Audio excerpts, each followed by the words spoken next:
संजीवनी विद्या शुक्राचार्य को मिली थी, तो भगवान शंकर के पास देवता भी गए थे। अगर सूर्य के साथ में हमेशा शुक्र बैठेंगे तो हमेशा अस्त होंगे वो। अच्छा, वहीं अगर हम तीसरे भाव में शुक्र को लेके जाएं, साहस, पराक्रम, शौर्य, ये शुक्र देंगे। ये अंग ऋषि, क्योंकि वो ये देखते थे कि शुक्राचार्य बहुत चतुर हैं और इतने चतुर हैं कि उनका खुद का बेटा पीछे छूट जाएगा इस चक्कर में। कौन है जिसकी सबसे ज्यादा पूजा मानवों को करनी चाहिए अपने उद्धार के लिए और कल्याण के लिए? उनको हक है कि वो भगवान पे क्रोधित हो पाए। भगवानों को तक श्राप दे देते थे महर्षि, मैं तुम्हारा गुरु हूं, मैं बोलूं होगा वो, how dare you question. Shukracharya को निष्कासित कर दिया कि दुनिया से निकलो। लेकिन महर्षि कश्यप की और भी संतानें हैं, दैत्य भी हैं, असुर भी हैं, राक्षस भी हैं, उनको गाइड मैं करूंगा कि शिव ही परम सत्य, और अंदर ही भगवान शिव के तपस्या शुरू कर दी। उन्हें फिर एक छोटा सा छिद्र दिखा निकलने के लिए, और वो भगवान शिव का गुप्तांग दिखा लिंग।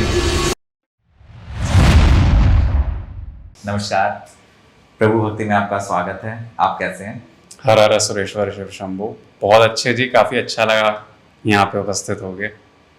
तो चलो फिर अब हमें ना थोड़ा वीडियो पे ये जितने भी जो आएंगी इसमें हम क्या रेफर करेंगे? हम जेमिनी एस्ट्रोलॉजी से रिलेटेड हम डिस्कस करेंगे या फिर बृहस्पति जी? मूल रूप से बृहस्पति, भृगु, भार्गव, जिसमें कि शुक्राचार्य का भी अपना वाच मिलता है, उनकी गणना और उनका calculations and their reaction of how each and every planet कैसे वो हमें प्रभाव करेगा, उस पे हमारी डिस्कशन मूल रूप से रहेगी। ठीक है, तो एक बार जो शुक्र ग्रह है वो हम थोड़ा सा बैक चलते हैं और उसके बारे में डिस्कस करते हैं जी। तो शुक्र दो चीजों का कारक है, एक रिलेशनशिप और दूसरा लग्जरी।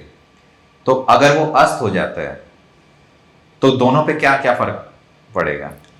सबसे पहले तो मैं एक श्लोक बताना चाहूंगा दैत्य गुरु शुक्राचार्य का, जो कि ये सिद्ध करता है कि उनका रोल क्या है।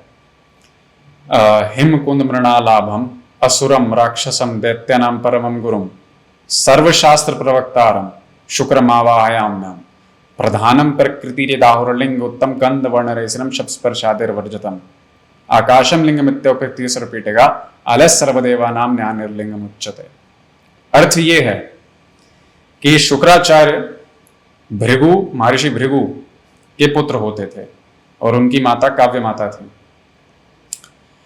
शुक्राचार्य की अगर हम कहानी देखें तो वो पले बड़े अंग ऋषि के आश्रम में, उनके शरण में महर्षि भृगु ने उन्हें दे दिया था।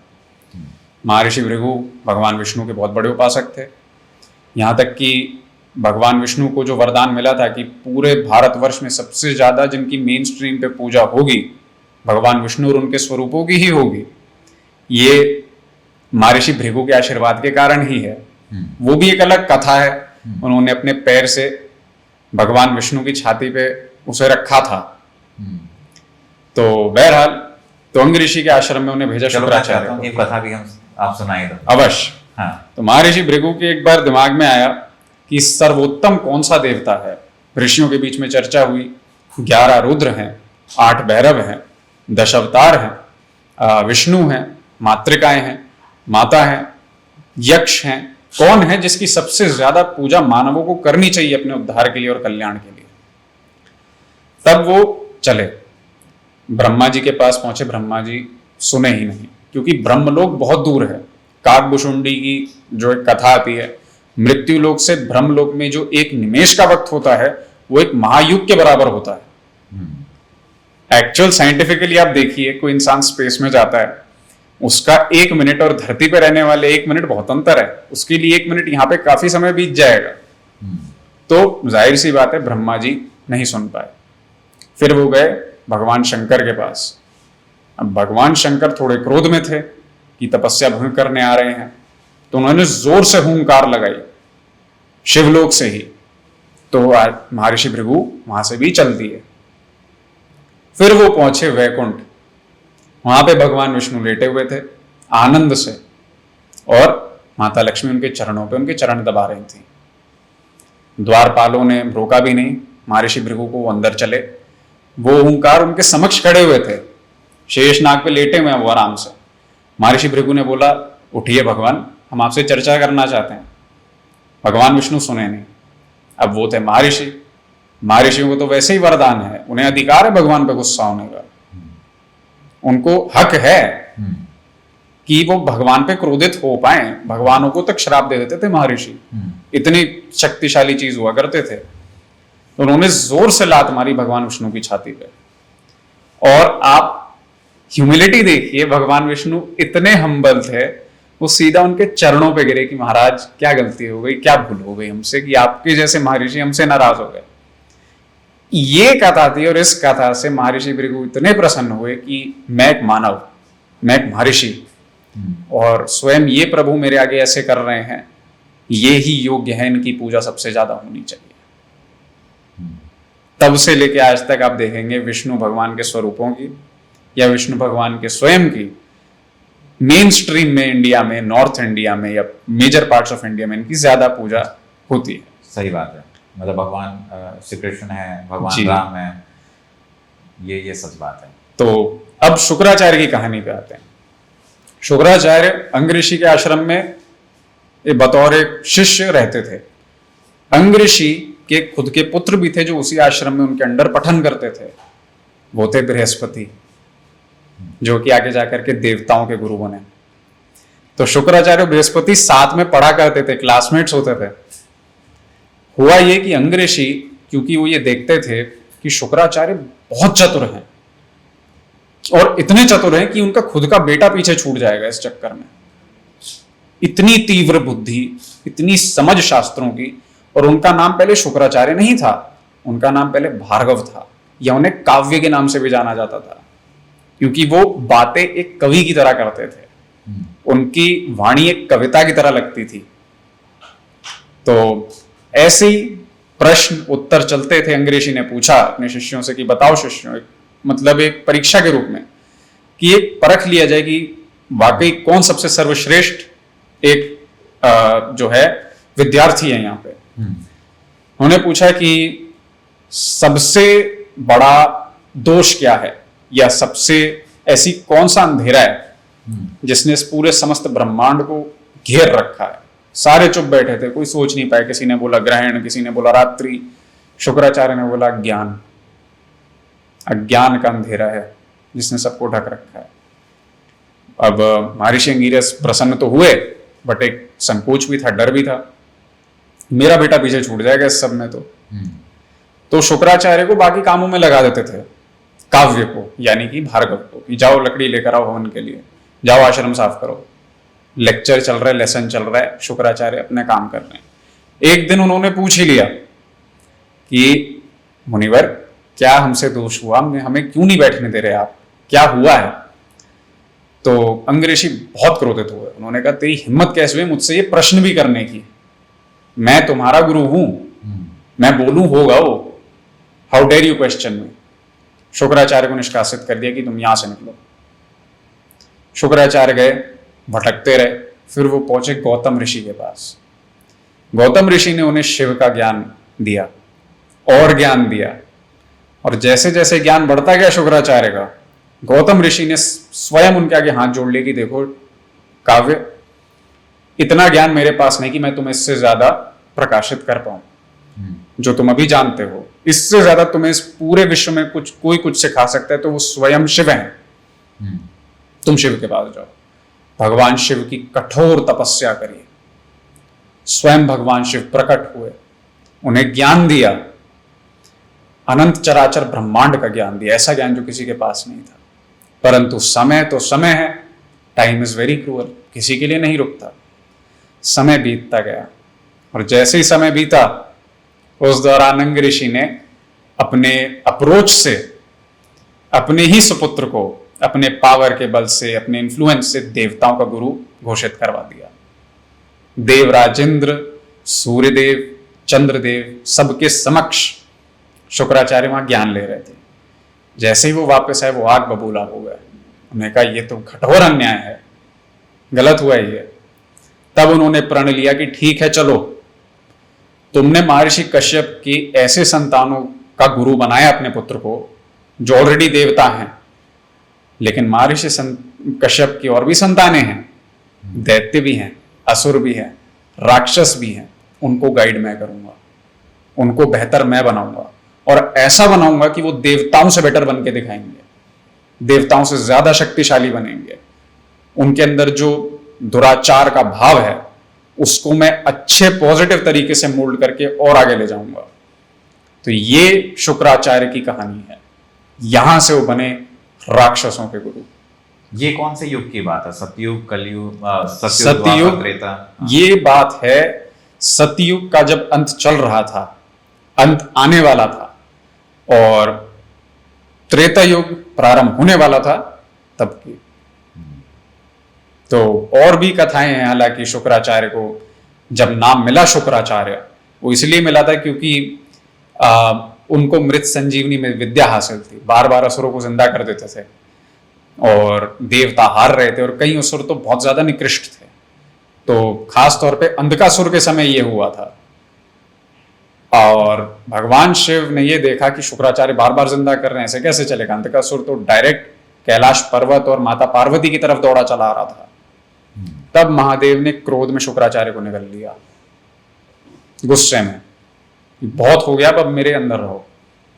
अब शिव ने उनको निगला है। शुक्राचार्य अंदर देखे यार बाहर जो ब्रह्मांड है उससे भी वैसे ही कई सारे ब्रह्मांड शिव के अंदर हैं। उन्होंने कोई सवाल नहीं किए, बाहर निकलने की कोशिश नहीं की। ही एक्सेप्टेड, उन्होंने स्वीकार किया कि शिव ही परम सत्य, और अंदर ही भगवान शिव के तपस्या शुरू कर दी।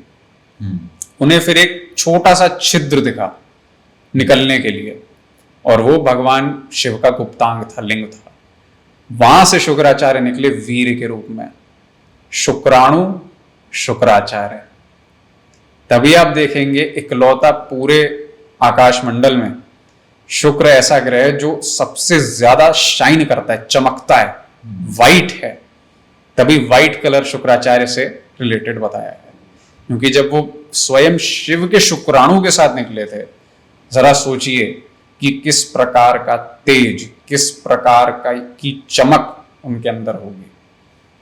और वहीं से कुंडली के अंदर शुक्र ग्रह गुप्त हमारे अंग होते हैं, हमारा भौतिक सुख होता है। आपने जैसे पूछा लग्जरी का, अब किसी की कुंडली में चौथे भाव में बहुत अच्छे ग्रह बैठे, चंद्र बैठ जाए, बृहस्पति बैठ जाए, सौम्य ग्रह, अच्छे ग्रह हैं, एकादश भाव में कोई भी ग्रह बैठ जाए, लग्जरी पैसा सब दे देंगे, भूमि, वाहन, स्त्री का सुख बुध भी दे देगा, शनि भी दे देंगे, राहु भी दे देगा, काफी हद तक आपको मंगल भी दे सकता है अगर अच्छे भाव में बैठा है। अंतर क्या है शुक्र में? शुक्र आपको तृप्ति देंगे, सेटिस्फैक्शन। 10 महाविद्याओं में तभी जो माता लक्ष्मी या कमलांतिका है, जो सभी महाविद्याओं के एकदम लास्ट में आती हैं, आपकी साधना में एकदम लास्ट में, क्योंकि वो फल को रिप्रेजेंट करती हैं। आपका रस जो आपने अपने कठोर परिश्रम, त्याग और तपस्या से एकत्रित किया है, वो कमलांतिका है। तो मोक्ष के लिए जो एक आवश्यक अनुभव है कि हाँ मैं अब तृप्त हूं, मेरी आत्मा तृप्त है। आप पूरे दिन प्यासे रहिए, पानी मत पीजिए, एकदम से पहला बूंद पानी का आपके जब कंठ में जाएगा कैसा लगेगा, वो फीलिंग शुक्र है। दैट फीलिंग इज शुक्र। लग्जरी पैसा बथेरे व्यापारियों के पास है, लेकिन गृहस्थ सुख नहीं है। तो क्या हम कह सकते हैं उनके शुक्र अच्छे हैं? नहीं अच्छे हैं, क्योंकि शुक्र देंगे affection, love, particularly marital love, अर्धांगिनी का सुख, अपने स्पाउस का सुख, वो शुक्र देते हैं। तो शुक्र कई बार ऐसा भी तो होता है कि अफेयर्स या फिर अदर चीजें भी देते हैं। जी देखिए, शुक्र हमारे मूलाधार चक्र से संबंधित बताए गए हैं। अब मूलाधार किसी का अगर ज्यादा एक्टिवेटेड रहेगा, पैदाइशी भी हो सकता है कि शुक्र अगर अच्छे पोजीशन में है, लग्नेश हैं, शत्रु ग्रह नहीं है, किसी और ग्रह से दूषित नहीं है, स्वराशि बैठे हुए हैं या उच्च की राशि में बैठे हैं, तो ऐसे में होता यह है कि मूलाधार एक्टिवेटेड रहता है। और अगर हम देखें हमारे 4 कर्मों को, जिसमें कि काम और भोग भी आता है, मोक्ष से पूर्व आता है, तो वो इसीलिए आता है क्योंकि अगर कोई अपने इन सारे सुखों की पूर्ति नहीं करेगा तो मोक्ष के लिए या परलोक में जाने के लिए वो गति नहीं मिलती। यही मृत्यु लोक में, क्योंकि आप अपने बुद्धि के कारण, अपने शारीरिक अस्वस्थता के कारण आप कुछ भी बोलें, परंतु आपकी आत्मा सत्य जानती है, आत्मा सुख खोज रही है, उसे किसी भी कारण से मिल नहीं पा रहा, तो आत्मा यहां भटकेगी। शुक्र अगर पंचम भाव में बुध के साथ बैठ जाएं, राहु के साथ बैठ जाएं, या शुक्र राहु की युति किसी भी भाव में हो, स्पेशली सप्तम भाव में, पांचवा, सातवां, आठवें घर में भी, तो थोड़ा मैरिटल अफेयर्स, ये प्रॉब्लम्स आना, जैसे आपने बताया था, मल्टीपल पार्टनर्स का होना, और क्योंकि शुक्र और राहु अगर साथ बैठते हैं तो गुप्त रोग होने की भी समस्याएं बढ़ जाती हैं, उसके चांसेस बढ़ जाते हैं। अच्छा, अगर किसी के मान लो फर्स्ट हाउस में, पहले एक बार दोबारा ये और क्लियर करते हैं कि जब वो सूर्य के साथ बैठा होगा या फिर एडजस्टेंट पोजीशन पे होंगे तो एक अस्त हो जाएगा वो, जी, है ना? अस्त, इसके अस्त होने के मेन इफेक्ट जो होते हैं शुक्र के, वो ये होता है कि आपको परफेक्शनिस्ट बनाएगा, कि रिलेशनशिप में जो आपका वैवाहिक जीवन है, जो आपके संबंध हैं, किसी स्त्री के साथ दोस्ती है, जो भी है, उसमें ईगो की प्रॉब्लम लाएंगे। अगर सूर्य शुक्र साथ बैठ गए और शुक्र अस्त हो गए तो ये प्रॉब्लम आती है, पार्टनर की तबीयत खराब रहेगी। ये हमेशा ही ऐसा होता है? जी, मतलब अगर सन और वीनस एक साथ बैठेंगे तो हमेशा वीनस अस्त रहेगा? चांसेस बढ़ जाते हैं, क्योंकि सूर्य कंबस्ट कर ही देता है। अगर मान लीजिए शुक्र ऊंचे अंश कला और विकला पे भी बैठा है तो सूर्य के साथ होने के कारण थोड़ा डाउन तो आएगा ही आएगा अपने उससे। तो बेसिकली होता ये कि शुक्र और सूर्य जब साथ बैठते हैं तो बहुत ज्यादा जजमेंटल बना देते हैं। जजमेंटल एज इन परफेक्शनिस्ट वाला, कि मैं परफेक्ट हूं, अपने एक थोड़ा नार्सिसिस्टिक नेचर भी दे सकते हैं, सेल्फ ऑब्सेशन। आपको जो, जैसे मैंने बताया, रिलेशनशिप्स में स्पाउस के साथ, पत्नी के साथ या पति के साथ ईगो क्लैश रहना, या पार्टनर की, स्पाउस की तबीयत खराब रहना, ये चीजें होती ही होती हैं सूर्य शुक्र की युति में। अच्छा, अगर मान लो हम बात करते हैं फर्स्ट हाउस, तो फर्स्ट हाउस में अगर वो कंबस्ट है जी, तो क्या इफेक्ट आएंगे उसकी लाइफ में? जी, फर्स्ट हाउस आपने ये इसलिए अच्छा पूछा क्योंकि सबसे ज्यादा इंपॉर्टेंट होता है लग्नेश। राशि कौन सी, लग्न राशि के, वो डिपेंड करता है। मान लेते हैं अगर लग्न राशि सिंह है और पहले घर में सूर्य शुक्र साथ बैठ गए, तो ऐसे में सूर्य बेटर रिजल्ट्स दे सकते हैं, कॉन्फिडेंस बूस्ट अप करेंगे, राजाओं वाला व्यक्तित्व देंगे, लीडरशिप क्वालिटीज देंगे। लेकिन क्योंकि सूर्य है तो सूर्य एक ऐसी आदत भी पैदा कर सकते हैं कि दूसरों की बातें ना सुनना, दूसरों से सलाह मशवरा लेना पसंद नहीं होता, लेकिन कॉन्फिडेंस पूरा रहता है सरकारी कामों में, कला कुशलता में, या फिर जो फोर्सेस होते हैं, मिलिट्री का काम हो गया, वो सारे कामों में बहुत फायदा करेगा। शुक्र पहले घर में अगर सिंह राशि के साथ, जैसे आपने बताया, सूर्य शुक्र साथ बैठे हैं, तो ऐसे में शुक्र नुकसान ज्यादा कर सकते हैं। नुकसान ऐसे कि आपको थोड़ा आलसी बना सकते हैं, थोड़ा आपको एक फ्लैम्बॉयंट नेचर, इजी गोइंग, मेहनत करना ही नहीं, जैसे हम बोलते हैं ना, अय्याशी वाला एक व्यक्तित्व जो होता है, वो एक स्वभाव पैदा होना शुरू हो जाएगा।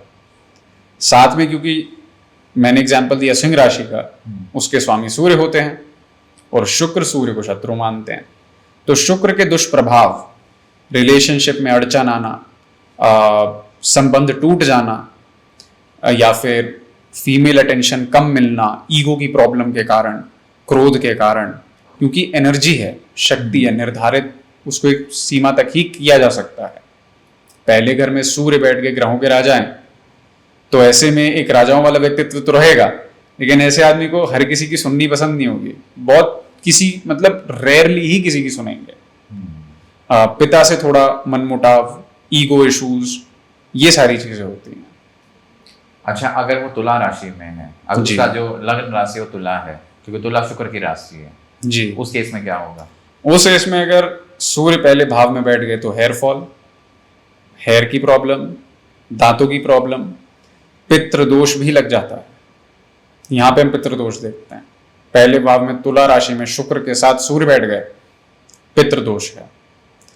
जो वृद्धि होती है, ग्रोथ होती है व्यवसाय के क्षेत्र में, नौकरी के क्षेत्र में, वो स्लो हो जाती है। आत्मविश्वास और ऊर्जा की कमी होने लगती है। तो एक प्रकार से अब यहां पे जैसे शुक्र बैठ गए तो ये एक बहुत ज्यादा इंसान को पोएटिक, कवियों वाला नेचर, क्योंकि तुला राशि शुक्र की ही राशि है बट थोड़ी दूषित राशि है। शुक्र की राशि वृषभ भी है, वृषभ थोड़ी पॉजिटिव है, तुला थोड़ी नेगेटिव मानी गई क्योंकि उसमें 3 नक्षत्र जो आते हैं, विशाखा, शतभिषा, और साथ में ये जो नक्षत्र बेसिकली बनते हैं तुला राशि के, इसके कारणवश यहां पे थोड़ी प्रॉब्लम हमें देखने को मिलती है। और राहु के क्योंकि नक्षत्र हैं, बृहस्पति का एक नक्षत्र लग गया जो राक्षस गण का है, तो तुला राशि थोड़ी दूषित राशि है।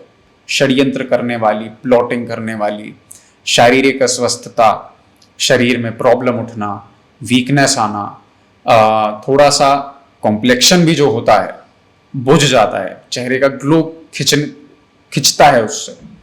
पहले भाव में सूर्य स्पेशली तुला के साथ बैठ गए तो साथ में थोड़ा सा प्लानिंग, प्लॉटिंग, स्कीमिंग करने वाला एक दिमाग हो सकता है।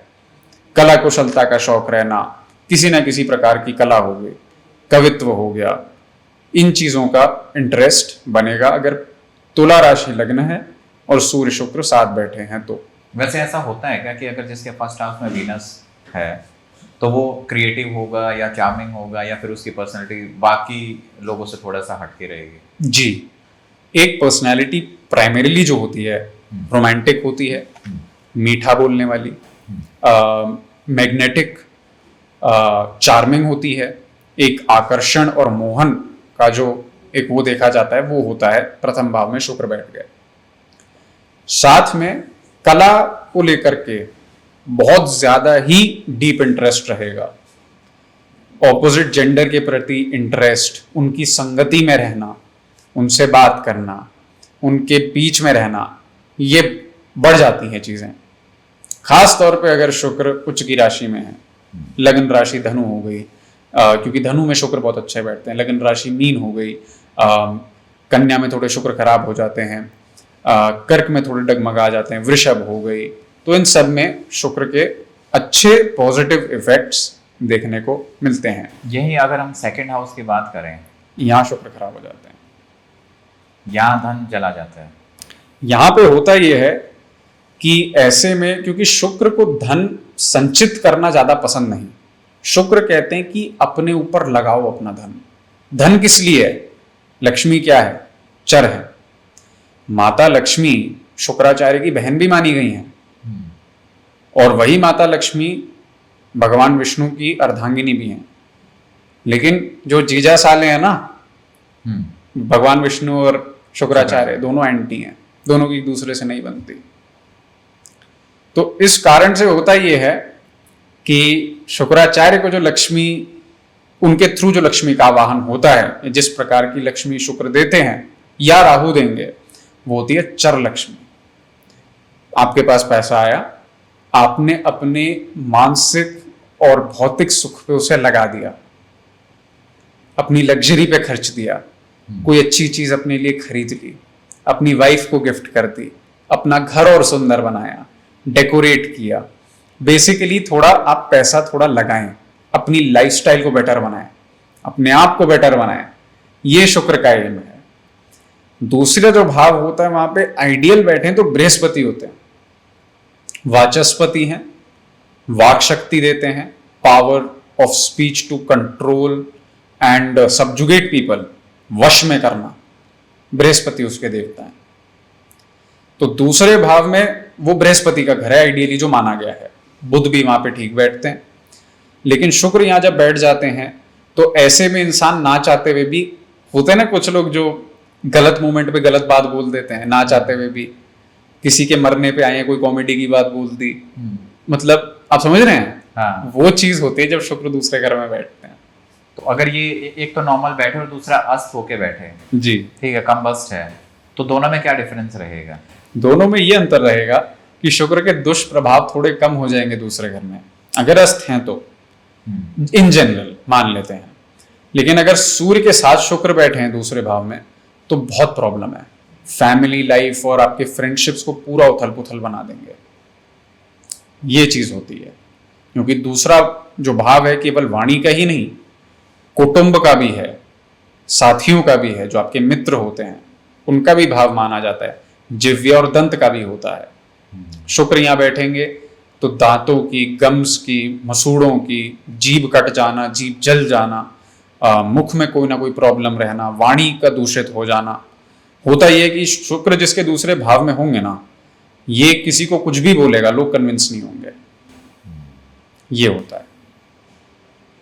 अच्छा, वहीं अगर हम तीसरे भाव में शुक्र को लेके जाएं, साहस, पराक्रम, शौर्य, ये शुक्र देंगे, बहुत एक ब्रेव नेचर बना देंगे। क्योंकि शुक्र अभी जैसे पीछे प्लेन क्रैश हुआ था, जिस समय प्लेन क्रैश हुआ है, शुक्र या शुक्र की राशि उस समय अष्टम भाव में बैठी थी। हमने पूरा इसका विश्लेषण भी किया था। शुक्र जब अपनी क्रूरता पे आते हैं तो वो क्रूरता भी एक तरफ होती है। शुक्र वाला साहस किसी और ग्रह में है भी नहीं, क्योंकि एक इतना बड़ा दायित्व ले लेना केवल इस कारण क्योंकि उनके साथ अन्याय हुआ तो वो राक्षसों के ही गुरु बन गए, असुरों के ही गुरु बन गए। तो अब जरा सोचिए उनमें साहस और पराक्रम कितना होगा। ये कथा बहुत लोगों को कम पता है। जब मृत संजीवनी विद्या शुक्राचार्य को मिली थी तो भगवान शंकर के पास देवता भी गए थे, देवराजेंद्र बृहस्पति के साथ गए थे।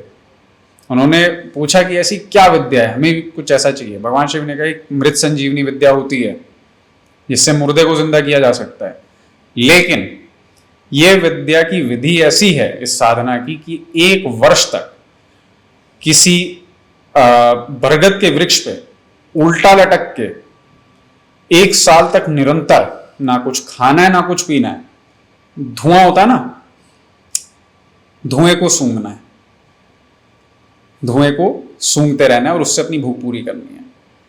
अब बृहस्पति को तो सब विरासत में मिला था अपने पिता से, देवराजेंद्र तो देवराजेंद्र हैं, वो वैसे भोग विलास में डूबे, भोग विलास, गंधर्व हो गए, अप्सराएं हो गई। शुक्राचार्य का दिमाग वहां थोड़ा हुआ कि ये मैं कर सकता हूं, तो उन्होंने 1 साल की अवधि जैसे ही पूरी होने लगी, देवता कांप गए कि अब शुक्राचार्य की तपस्या पूरा होने वाली है, राक्षसों को फिर से कोई बहुत बड़ा वरदान मिलेगा। तो देवराजेंद्र ने अपनी सुपुत्री को भेजा शुक्राचार्य की तपस्या भंग करने के लिए, और वो ये किया था कि जो धुआं उत्पन्न हो रहा था उसमें मिर्ची डाल दी, तो शुक्राचार्य के हर छिद्र से रक्त बहने लगा। तब भगवान शंकर आए, उन्होंने बोला कि बचपन से लेकर आज तक तुम्हारे साथ अन्याय हुआ है और ये बात सही नहीं है। तब उन्होंने दोबारा उन शुक्राचार्य को मृत संजीवनी विद्या जो है फाइनली प्रदान कर दी, उनकी तपस्या से खुश हो गए।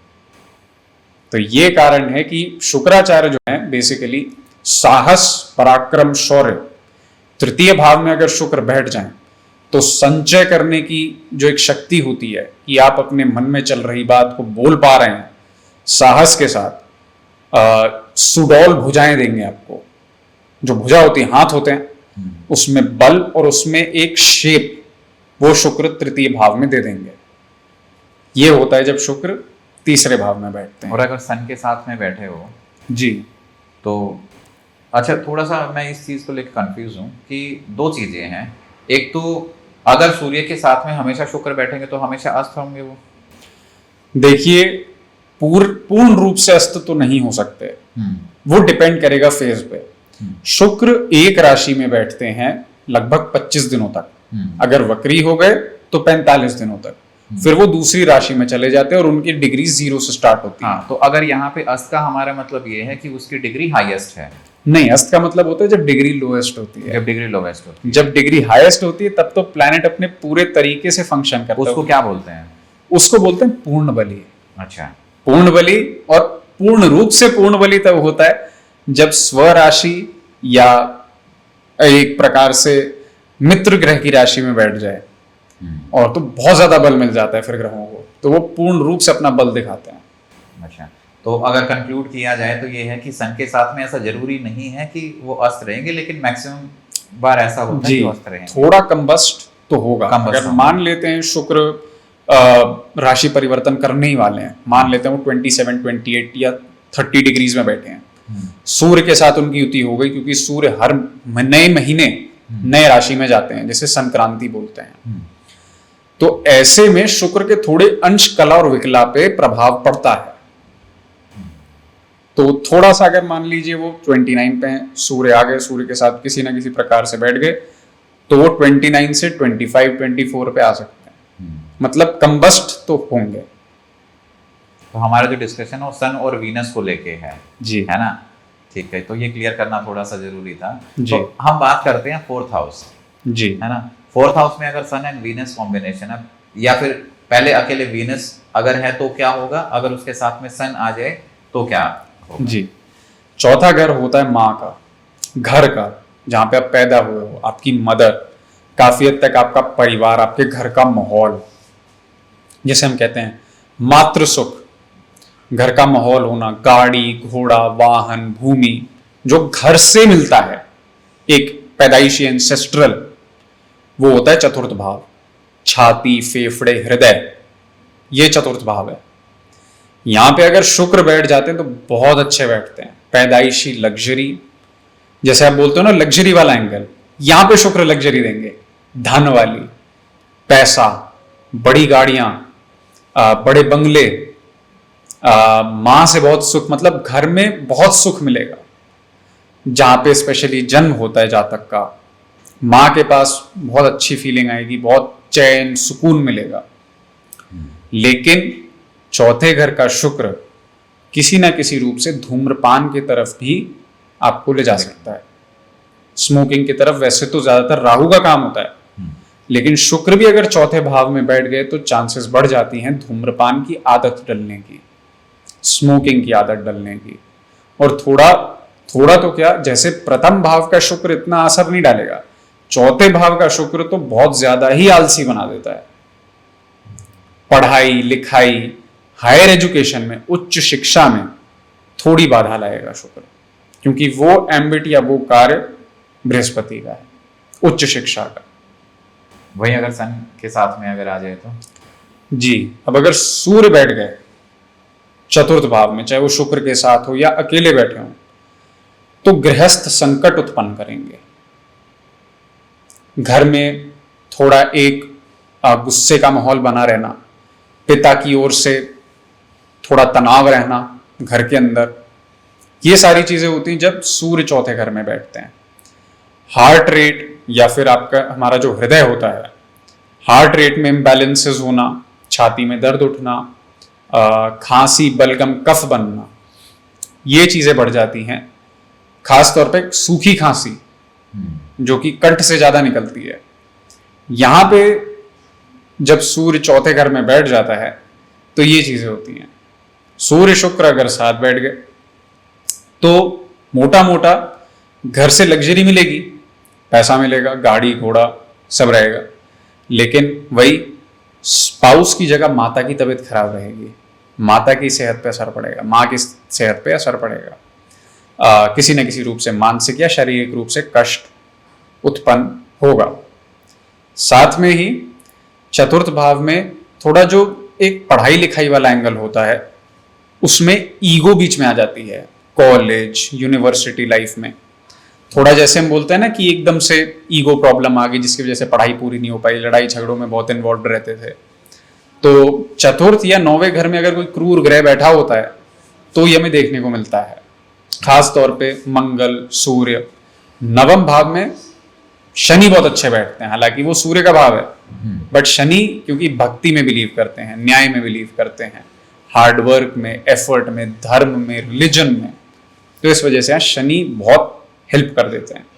बट चौथे घर का सूर्य, जैसे आपने बताया, वो थोड़ा उथल पुथल, घर के माहौल में कलेश कलह पैदा कर देगा। अगर वो अपनी राशि में बैठा है तो भी करेगा। तो भी क्योंकि सूर्य ग्रहों के राजा हैं, पहली बात। दूसरी बात, वो स्वयं सूर्य हैं, source of all the light. Surya के अलावा किसी भी ग्रह के पास अपनी खुद की लाइट नहीं है, चंद्र भी अपने सूर्य पक्ष अनुसार सूर्य के रोशनी के ही अधीन रहता है। सिवाय सूर्य के अगर कोई ग्रह ऐसा है जो अपनी स्वयं की रोशनी लेके रखता है तो वो शुक्र है। वो भी उनके वरदान के बाद उन्हें मिला था।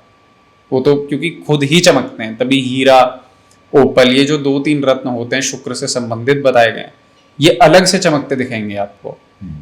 ये कारण है। अगर 5वें हाउस में शुक्र है तो जी, 5वें घर का शुक्र फीमेल फ्रेंड्स देगा। जो स्त्रियां होती हैं उनकी संगति बहुत अच्छी लगेगी। आर्ट, कल्चर, नॉलेज, एलोकेंस जिसे बोलते हैं, मैनर्स, स्टाइलिश बनाना, एस्थेटिक्स अच्छे देना, स्टाइल का टेस्ट अच्छा हो जाता है, म्यूजिक, और इन सब में टेस्ट बहुत एस कर देगा आपका। नॉलेज के क्षेत्र में कलाओं की नॉलेज होना, ये चीजें होती हैं जब पंचम भाव में शुक्र बैठते हैं। ऑफ कोर्स यहाँ पे एंगल फिर देखा जाता है कि जिसके शुक्र पंचम भाव में होते हैं उसकी बेटी तो होती ही होती है, पुत्री का योग बनता है। चाहे 2 बच्चे उसमें से एक बेटी तो बेटी तो होगी ही होगी। और चांसेस ज्यादा रहते हैं लग्नेश के अकॉर्डिंग, अगर लग्नेश शुक्र हो गए या बुध हो गए तो पहली संतान बेटी ही होगी। लेकिन इसमें फिर उसकी राशि वगैरह भी तो देखी जाएगी कि फिफ्थ हाउस में कौन सी राशि में है। जी, राशि देखिए होगा क्या। एक राशि में आप जरा ये कैलकुलेट करके देखिए, एक जो घर होता है पंचम भाव, वो शिफ्ट हो जाएगा 2 घंटे के बाद। 2 घंटे तक राशियां बदलती हैं। लेकिन अगर शुक्र मान लीजिए अमुक राशि में बैठे हैं तो वो उस राशि में कम से कम 25-45 दिनों तक बैठेंगे। तो आप बताइए ज्यादा महत्व किसका होगा गणित के अनुसार? जो जितना ज्यादा टाइम तक जो बैठेगा वही होता है। अब ये मिनट मिनट में चेंज होगा।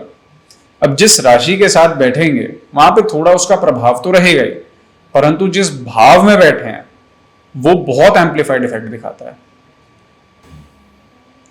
अच्छा, अगर हम 6th हाउस में लेके जाएं, ठीक है, तो शुक्र से संबंधित कोई ना कोई रोग अवश्य होगा। खास तौर पे गैस की समस्या, बड़ी आंत, किडनी, और शुक्र के जो कॉमन सिम्टम्स होते हैं, गुप्तांग में कोई ना कोई समस्या हो जाना, इनफर्टिलिटी, इम्पोर्टेंसी, साथ में डायबिटीज, ये 3-4 चीजें शुक्र देंगे 6ठे भाव में। परंतु शत्रुओं का नाश कर देंगे। एक प्रकार से ये लगा लीजिए जिसके 6ठे भाव में शुक्र हैं, शुक्राचार्य उसको जिंदा करने के लिए बैठे हैं पीछे, कि कुछ भी हो जाए, चाहे बिल्कुल डूब जाओ लेकिन फिर भी निकाल देंगे। और अगर वहीं कंबस्ट हो जाए फिर तो भी प्रोवाइडेड, बट कंडीशन ये है कि लग्नेश को ऐसा ग्रह नहीं होना चाहिए जिसको शुक्र शत्रु मानते हैं। शुक्र केवल सूर्य चंद्र को ही शत्रु मान के चलते हैं और किसी को शुक्र शत्रु नहीं मानते, बृहस्पति को शत्रु नहीं मानते। हाँ, बृहस्पति शुक्र को शत्रु मानते हैं, और वो इस कारण से क्योंकि बृहस्पति के अंदर एक चिढ़ है शुक्राचार्य को लेके, कंपटीशन है। बट शुक्राचार्य को पता है कि जो हथियार उनके पास है, खास तौर पे इस कलयुग के समय में, वो बृहस्पति के पास नहीं है। मृत संजीवनी विद्या ले लो, कली पुरुष का प्रभाव ले लो, राहु का इन्फ्लुएंस ले लो, ये सब शुक्राचार्य के कमांड पे चलते हैं। राहु किसका फ्रेंड है, जुपिटर या विनस? राहु, जो देखिए, राहु थ्रेट मानता है अगर किसी को तो सूर्य, चंद्र और मंगल को मानता है, वरना राहु किसी को थ्रेट नहीं समझता। राहु कलयुग का राजा है। कली काल में राहु का एक तरफा प्रभाव है। तभी आप देखोगे जो लोग कमीशन खाने का काम करते हैं, जुएबाजी, सट्टाबाजी, इलीगल काम, धंधलेबाजी, पैसों की हेरफेर करना, किसका काम है? राहु का काम है। Easiest way of earning short money, इकलौता ऐसा ग्रह है जो इसी जन्म में आपको रंक से राजा और राजा से रंक भी बना सकता है। एक बड़ा फेमस हुआ था, एक चाय वाले थे, बड़े स्टाइल से चाय बनाते थे, बिल गेट्स उनके पास चाय पी करके आया था। डोली चाय वाला best example of Rahu success and downfall also, best example. अचानक राहु ने चढ़ाया, आज की डेट में राहु ने लुप्त भी कर दिया। राहु माया है। तो राहु बृहस्पति को शत्रु नहीं मानता क्योंकि वो उन्हें थ्रेट नहीं समझता, टू बी ऑनेस्ट। उसकी जो उसने स्वयं सूर्य को ग्रहण लगा दिया, वो बृहस्पति या बाकी देवताओं को किस खाते में लेगा? कंसिडर ही नहीं करता है जी। आप अर्धकाया महावीर्यम चंद्रादित्य विमर्दनम दोनों को इकट्ठे मुंह में रख लिया था उसने। चंद्र आदित्य को दोनों को ऐसा निकल गया था जब पहली बार राहु की गर्दन काटी थी भगवान विष्णु ने, इतने क्रोध में था, खा गया था दोनों को इकट्ठे। इतना बड़ा असुर है, इतनी बड़ी असुरी शक्ति है, आप सोचिए। अच्छा, वीनस राहु कॉम्बिनेशन कैसा होता है? वीनस राहु कॉम्बिनेशन थोड़ा एक लालच पैदा करता है। लालच किस चीज को लेकर के? ऑपोजिट जेंडर की अटेंशन को लेकर के, ऑपोजिट जेंडर के साथ रिलेशनशिप को लेकर के, मटीरियलिस्टिक चीजों को लेकर के, कि मेरे पास ये घड़ी, ये बैग, ये गाड़ी, इतना पैसा, इतनी travelling, foreign travel, lavish travel करना, पैसा खर्च करना, और साथ में ये भी एक योग बनता है जिसमें स्मोकिंग या धूम्रपान, नशे क्या अधीन जातक बन सकता है। शुक्र और राहु साथ बैठेंगे तो साथ के साथ डायबिटीज या हार्मोन की प्रॉब्लम भी हो ही जाएगी। अफेयर्स की अगर हम बात करें ऑपोजिट जेंडर के साथ, तो ऐसी भूख देगा शुक्र और राहु बैठ करके कि वो भूख कभी सेटिस्फाई नहीं होगी, वो बढ़ती ही रहेगी। पर स्त्री व पर पुरुष की तरफ आसक्त रहना इवन आफ्टर मैरिज, क्योंकि राहु सोशल नॉर्म्स को क्वेश्चन करने के लिए बोलता है। राहु बोलता है कि ये जो समाज, सोसाइटी के जो कायदे कानून और नियम हैं, ये सब यहां हैं। अगर इंसान इन बंधनों से मुक्त हो जाए तो इंसान को देवता या भगवान बनने से कोई रोक नहीं सकता। ये राहु का सिद्धांत है। राहु मर्यादा में, सामाजिक नियम, कायदे कानून में विश्वास नहीं करता। तो इस वजह से एक ये जो भाव होता है कि राजा का बेटा राजा क्यों बने, मैं बनूंगा, ये राहु का सिद्धांत है। राहु को कौन कंट्रोल करता है? राहु को कोई कंट्रोल नहीं कर सकता, परंतु राहु कुछ देवी देवताओं से बहुत ज्यादा एक तरफा डर के भागता है। जैसे माता छिन्नमस्ता, माता छिन्नमस्ता, देवी काली, और साथ में अगर हम बात करें भैरव बाबा, भैरव बाबा से राहु डर के भागता है। या अगर अपने राहु को कंट्रोल करना है तो माँ काली, माँ छिन्नमस्ता या भैरव बाबा जी की पूजा करना स्टार्ट करो। सिंपल है। माँ छिन्नमस्ता का एक बहुत बड़ा प्रसिद्ध मंदिर है झारखंड में। वहां पे जो व्यक्ति राहु जिसके खराब हैं, किसी भी भाव में बैठे हैं एक्सेप्ट थर्ड, फोर्थ, सिक्स्थ, आपका नवम भाग, दशम भाग या एकादश भाग, इन भावों के अलावा किसी भी घर में अगर राहु बैठा है तो प्रॉब्लम करेगा बहुत ज्यादा, बहुत भ्रमित करेगा, पागल बनाएगा, लोग आपका बेवकूफ बना के चले जाएंगे, लग्जरी की कमी होगी, पैसे की कमी होगी, आप ग्रोथ नहीं देख पाओगे, स्टेट ऑफ कंफ्यूजन में रहोगे, डरे डरे रहोगे, पैरानॉइड रहोगे, बिना बात का डर एक सताता रहेगा। उसका उपाय है कि आप माता छिन्नमस्ता के मंदिर जाएं और उनको भेंट चढ़ाई जाती है कुछ वस्तुओं की, कुछ चीज़ों की, और उसमें कई लोग जैसे जो नहीं मानते, लेकिन माता छिन्नमस्ता को मछली का प्रसाद चढ़ता है, और ये राहु का बहुत अचूक उपाय है। इससे राहु शांत हो जाता है एक तरफा। लेकिन अगर राहु स्ट्रॉन्ग है कुंडली में, तो क्या उसको शांत करना सही है? जी, बहुत, ये आपने बहुत अच्छा सवाल पूछा।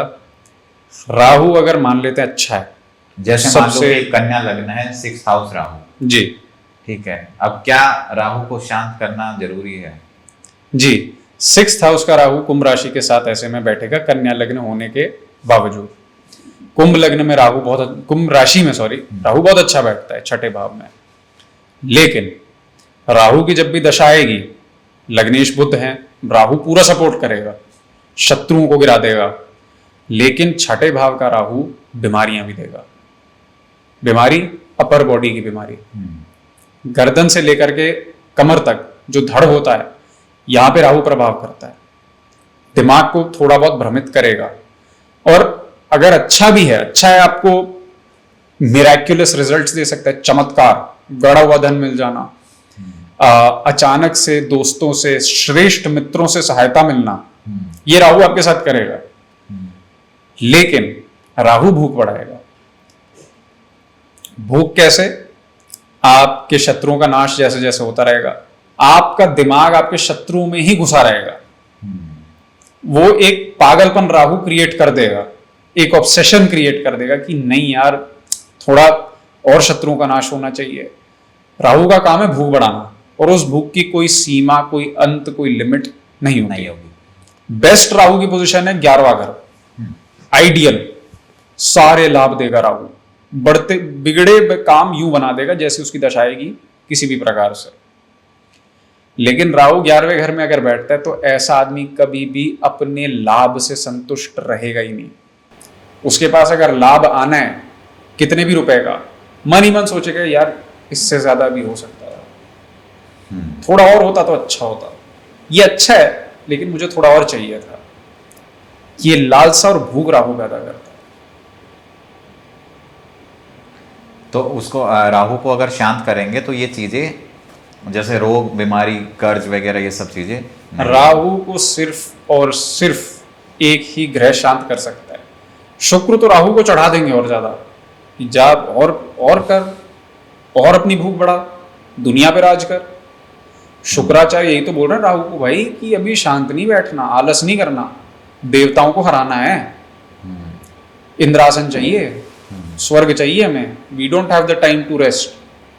परंतु राहु को कोई शांत कर सकता है। राहु इतना व्याकुल क्यों है हमारी कुंडली में? अगर आप हमारा किसी का भी बर्थ चार्ट देखें, 180 डिग्री के डिफरेंस पे राहु केतु बैठते हैं। राहु कटा हुआ सर है, केतु धड़ है जो कटा हुआ है। राहु को शांत सिर्फ और सिर्फ केतु कर सकता है, केवल और केवल केतु में वो सामर्थ्य है, क्योंकि ये तभी एक दूसरे के 180 डिग्री ऑपोजिट है। सर खोज रहा है अपने शरीर को, शरीर खोज रहा है अपने सर को, तभी केतु भागा भागा दौड़ता है, चीजों से डिटैच करता है। जिस भी भाव में बैठेगा डिटैचमेंट देगा, जिस भी भाव में बैठेगा अपयश देगा, जिस भी राशि के साथ बैठेगा वहां अंधों की तरह चलाएगा, जिस भी ग्रह के साथ बैठेगा तो अंधों की तरह चलाता है। मंगल के साथ केतु बैठ जाए बहुत खतरनाक कॉम्बिनेशन है। ऐसा आदमी जो होता है, ऐसा जातक जो होता है जिसकी कुंडली में मंगल केतु होते हैं, बहुत अनप्रिडिक्टेबल नेचर होता है। इनको गुस्सा आएगा, सामान एकदम से फेंक देंगे, एकदम से, मतलब इनका गुस्सा निर्धारित नहीं है, अंधों वाला गुस्सा है, कभी भी किसी पे भी निकल सकता है। एक सनक जो होती है ना, सनकीपन, वो रहता है। तो राहु को काबू करने के लिए केतु ही एक इलाज है। और केतु को काबू कैसे किया जाता है? मात्र एक ध्यान से, योग से, मौन बैठने से, मौन धारण करने से केतु का मंत्र जाप से भी। मौन मंत्र जाप बृहस्पति, चंद्र, सूर्य इनको प्रसन्न कर देंगे। केतु चुपचाप रहो, मौन रहो, मौन, एकदम मौन, मौन एकदम जैसे मौन धारण करना होता है, ध्यान की अवस्था में बैठना, कुछ नहीं कर रहे आप, कोई मंत्र नहीं, कोई क्रिया नहीं, कोई तंत्र नहीं, कोई यंत्र नहीं, सिर्फ आप और आपकी आत्मा, वो है केतु। चलो वापस अपने टॉपिक पे आते हैं। तो जो वीनस, अगर हम 7th हाउस की बात करें, 6th हाउस तक तो जी। हमने कवर किया, जी। 7th हाउस में अगर वीनस है तो क्या होगा? बहुत अच्छी पोजीशन है। एक बहुत ही खूबसूरत लाइफ पार्टनर मिलता है, बहुत ही अट्रैक्टिव लाइफ पार्टनर मिलेगा। लव लाइफ या मैरिड लाइफ बहुत रोमांटिक, फिजिकल प्लेजर बहुत रहता है ऐसे जातक के जीवन में। ऐसे जातक कभी ना कभी, चाहे वो पार्टनरशिप में बिजनेस करें, ऑपोजिट जेंडर के साथ पार्टनरशिप में बिजनेस भी कर सकते हैं और बहुत फल देता है। विवाह जो होता है वो ऐसा होता है, लव मैरिज हो, 7th हाउस शुक्र एक ऐसी कुंडली है कि ऐसे इंसान को गलती से भी अरेंज मैरिज नहीं करनी चाहिए, बर्बाद हो जाएगा। अपनी मर्जी से और रजामंदी से अपना पार्टनर चूज करके विवाह करें तो बेहतर है, क्योंकि इनकी आत्मा को ज्ञान है, पता है कि what they are looking for. वो माता पिता नहीं ढूंढ के ला पाएंगे। वो जो प्यार ये ढूंढ रहे हैं तो वो खुद को खोजने पे मिलेगा, जब तक वो खुद सेटिस्फाई नहीं होगा उससे। जी। हाँ। और जब ऐसे जातक का जब विवाह होगा 7वें घर के शुक्र का, तो आप नोटिस करोगे जैसे जैसे समय बीतेगा, अगर अपना मनपसंद लाइफ पार्टनर मिल गया तो with time affection, love, physical pleasure दोनों पार्टनर्स के बीच में और ब्लूम करता है और बढ़ता है। ये चीज देखने को मिलती है। अगर सन वीनस के साथ 7th हाउस में हो जाए, सन वीनस के साथ 7th हाउस में पार्टनरशिप्स में ईगो प्रॉब्लम, क्लैशेस, स्पाउस की तबीयत खराब रहना, ये चीज़ें होती हैं। 7th हाउस का शुक्र, एक और चीज़ मैं बताना चाहूँगा, या चाहे वो पुरुष हो या स्त्री, जो हॉर्मोन्स होते हैं, गुप्तांग होते हैं, चाहे वो स्त्री के गुप्तांग हो या पुरुष के, उसमें वृद्धि, बढ़ोतरी और सुख शुक्र बहुत अच्छा देंगे, क्योंकि 7वां घर प्राइवेट पार्ट्स का भी माना गया है, गुप्तांग का। और शुक्र उसी से रिलेटेड प्लैनेट है, वहां बैठ गए तो बहुत अच्छा है। सूर्य बैठ गए तो रिलेशनशिप में क्लैश, और वो भी ऐसा एक संबंध बन जाता है दोनों पार्टनर्स के बीच में कि बॉस तू या मैं। इस रिलेशनशिप में कौन बॉस है, या तो तुम हो या मैं हूं, ये होता है। आपके स्पाउस की तबीयत खराब रहना, ईगो की प्रॉब्लम आना, अब प्रेगनेंसी में या फिर बच्चा कंसीव करने में थोड़ी बाधाएं सूर्य और शुक्र देते हैं। परंतु शुक्र के साथ अगर राहु बैठ जाए तो जीवन में गर्भपात होने की भी संभावना, मिसकैरेज की या एक बच्चा गिरने की बढ़ जाती है। या जो संतान प्राप्ति होगी अगर पुरुष है तो संतान में कोई ना कोई मानसिक या शारीरिक दोष हो सकता है। मैरिज कैसी टिक पाएगी? मैरिज देखिए, अब ये डिपेंड करेगा कि सप्तम भाव और लग्नेश कौन से हैं। अगर वहां पे शुक्र राहु बैठे हैं 7वें घर में, सन और वीनस, जी हाँ, राहु और शुक्र अगर 7वें घर में बैठ गए तो पहले घर में केतु आ जाएगा ऑटोमेटिकली, 180 डिग्री ऑपोजिट है। तो ऐसे इंसान की जो मैरिड लाइफ होती है उसमें उसे कभी सुख नहीं मिलेगा, वो सुख खोजता रहेगा पागलों की तरह अपने पार्टनर में, अपने स्पाउस में, लेकिन नहीं मिलेगा और स्पाउस की वजह से बहुत कष्ट होगा। अच्छा, मैं बात कर रहा था 7th हाउस में अगर सूर्य और शुक्र एक साथ हैं जी, तो क्या होगा? तो यही जैसे मैंने आपको बताया था, हाँ, वीनस राहु जैसे हाँ, सेम कॉम्बिनेशन होगा। ईगो क्लैश, हाँ, रिलेशनशिप में कौन बॉस है, तो एक ट्रांजैक्शन बन जाता है एक संबंध की जगह। मनमुटाव काफी ज्यादा होगा। अब बहुत वो ज्यादा। पर्सन टू पर्सन डिपेंड करेगा कि वो अलग होना चाहते हैं या फिर रुकना चाहते हैं, तो जी। उस पर डिपेंड करेगा वो। जी, साथ में पार्टनर की तबीयत खराब रहना, ये भी एक सिम्टम होता है। अच्छा, जब मान लो 7th हाउस में अगर कोई प्लेनेट है, कोई भी है, चाहे वो बुध है, गुरु है, सन है, तो ये क्या हमारे स्पाउस के बिहेवियर को भी दर्शाता है? जी, स्पाउस का बिहेवियर, स्पाउस का आउटलुक, और मोस्ट इम्पॉर्टेंटली स्पाउस के और जातक के बीच में जो रिलेशनशिप होता है कि किस प्रकार का संबंध रहेगा, उसको दर्शाता है। ये शुक्र है तो काफी मीठा अनुभव होगा। मतलब एक ये कह सकते हैं कि जब डेथ बेड पे होगा ऐसा इंसान तो बहुत खुशी खुशी जाएगा, क्योंकि मैरिड लाइफ बहुत प्यार से, मतलब फुल ऑफ लव, अफेक्शन, जैसे through and through romantic movie चल रही हो, वो होता है। अच्छा, यही अगर हम 8th हाउस की बात करें, काफी मिस्टीरियस माना जाता है 8th हाउस, जी, तो उसमें अगर वीनस है तो वीनस अगर 8वें घर में, ऐसे इंसान को कभी भी किसी स्त्री से पंगा नहीं लेना चाहिए। जो मृत्यु होती है वो किसी न किसी स्त्री के हाथों लिखी जाती है। अगर मान लीजिए नेचुरल डेथ भी मर रहे हैं तो जो डॉक्टर इलाज कर रही होगी वो स्त्री होगी, और वहीं पे बंदा प्राण त्याग देगा किसी ना किसी कारण से। ये योग बनता है, किसी भी स्त्री से शत्रुता नहीं लेनी चाहिए, आइसोलेशन दे देगा। 8वें घर का जिसका शुक्र होगा, ऐसे इंसान को सोशलाइज करना ज्यादा पसंद नहीं होगा, अकेले बैठना और अकेले बैठ करके कला में अपने आप को व्यस्त रखना, पेंटिंग करना, गाने सुनना, सिंगिंग करना, किसी न किसी प्रकार से कला में अपने आप को व्यस्त रखना। परंतु 8वें घर का जो शुक्र होता है तो ये दो चीजें भी इंडिकेट करता है।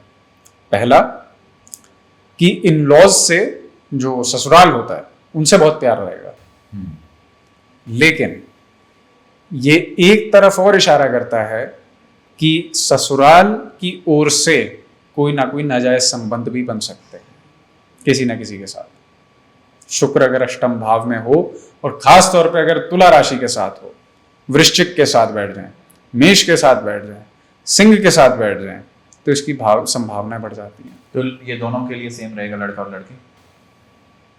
जी। अगर सन वीनस के साथ 8th हाउस में बैठ जाए तो? सन वीनस के साथ तो बहुत serious heart problems, heart attack, ऐसे इंसान को अपनी हार्ट हेल्थ का बहुत ध्यान रखना चाहिए। कोलेस्ट्रॉल उठना, ये तो सीधा सीधा पितृदोष एक एक्सट्रीम लेवल का दर्शाता है कि मतलब ऐसे इंसान के जीवन में मेहनत कितनी कर ले, काम कितना ही कर ले, लेकिन पितृ जो होते हैं हमारे एंसेस्टर्स, वो काम रोकने के लिए खड़े रहेंगे। 8वें घर में अगर सूर्य बैठ जाते हैं तो कुंडली से एग्जैक्टली पितृदोष देखा जा सकता है। जी। ये सारे जो कॉम्बिनेशन जो अभी हम डिस्कस कर रहे हैं, ये उसका जी। एक पार्ट है। अच्छा, जब ऐसा बोलते हैं, हम थोड़ा सा टॉपिक से हट रहे हैं अभी, कुछ जी।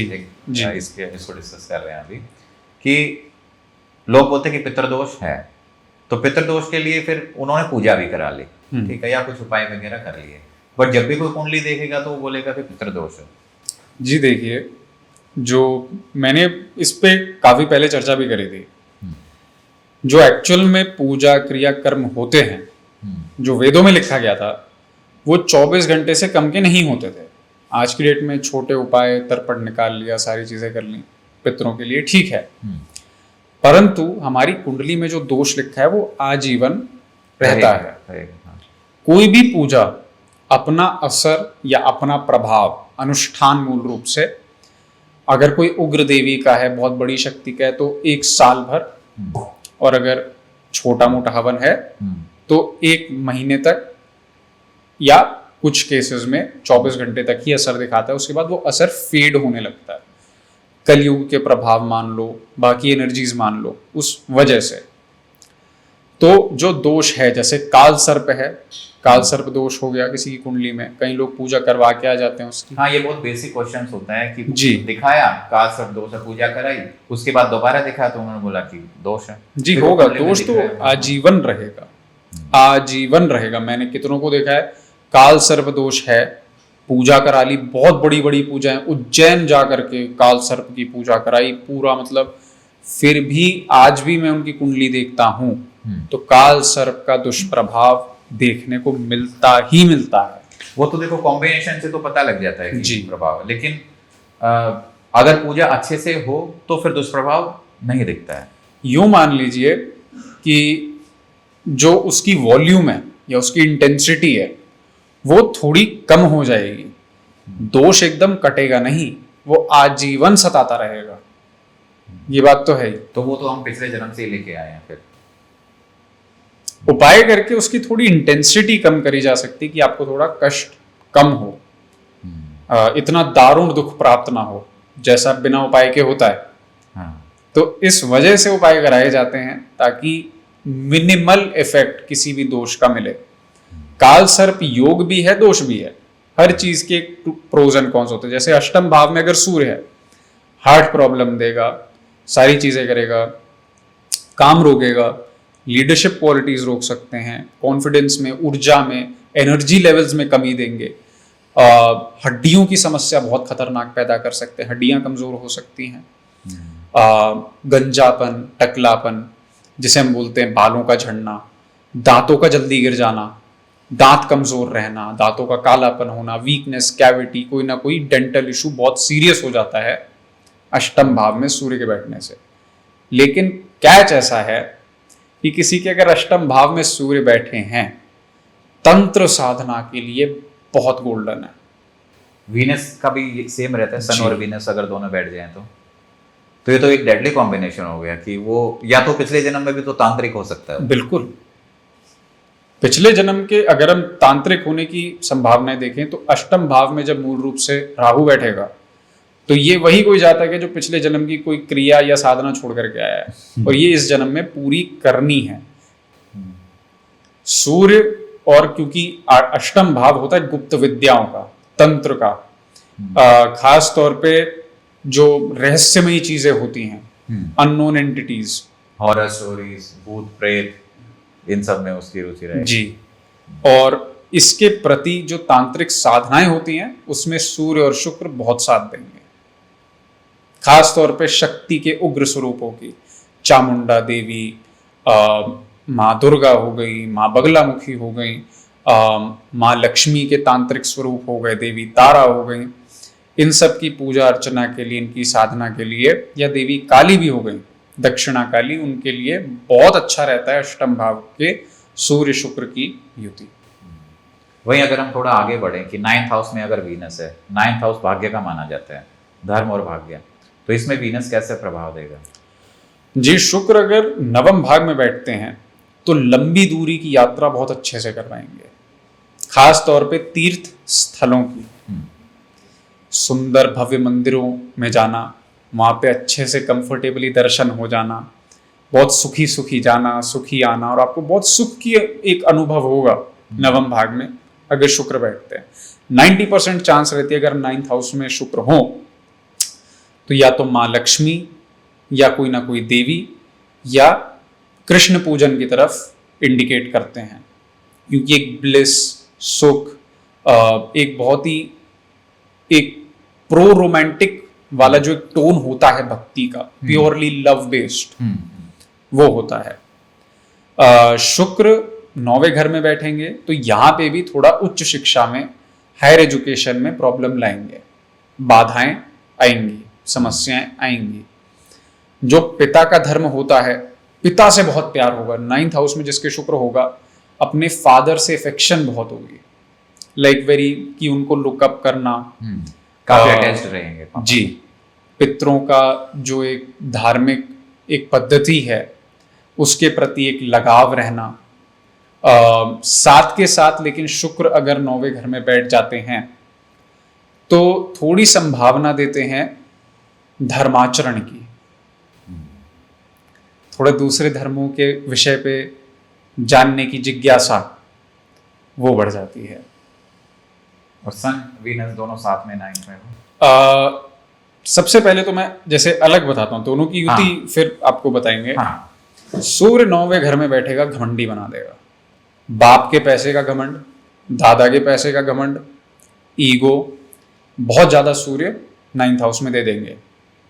त्वचा, स्किन की समस्या, खासतौर पे शुक्र के साथ बैठे हो 9th हाउस में तो स्किन की इशू दे देते हैं, त्वचा रोग, चर्म रोग किसी न किसी प्रकार से उत्पन्न होता है।